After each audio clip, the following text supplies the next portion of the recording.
You know, the Susquehanna River is probably the greatest jewel in our own backyard. It's a ribbon of recreation, it's a ribbon of scenic beauty, it's a ribbon of history. There's a lot of heritage along this river. But one of the key things about the river through this area is that a lot of it is still in a fairly open state. Some of it's farmland, but there's a lot of woodlands.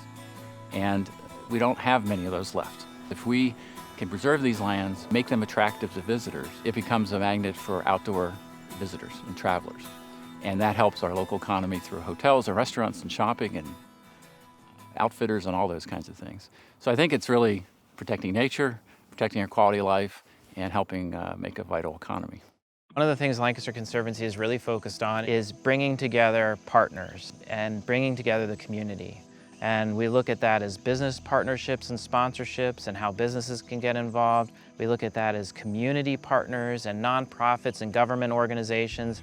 And then we look at it as the citizens and everyone who is out there and passionate about these issues that wants to be part of the solution. One of the really strong benefits of protecting natural lands is that it gives people a place to escape the built-out environment.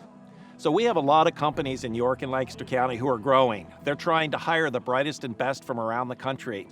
And there's a quality of life issue that's really important for employees who choose to live and work in Lancaster and York County. And one of those is a place that they can escape. Escape to hike, escape to paddle, escape into nature. Because that contrast that exists between a built-out environment like New York versus a choice to move to Lancaster, where you can come here and hike 10 miles without seeing anybody in these wild lands, is really a remarkable advantage when we're trying to attract good employees to come here and get companies to locate here. My work is primarily representational work depicting the river hills where I live, as well as the farmhouse and surrounding property.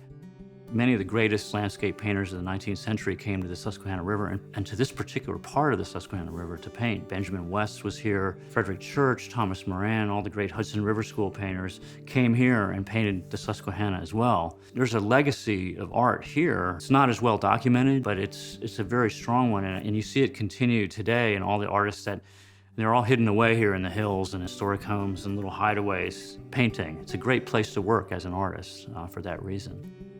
It takes money to preserve land, and I think by groups working together to build these bigger contiguous stretches of land, it's really important. The more access we can create, the better.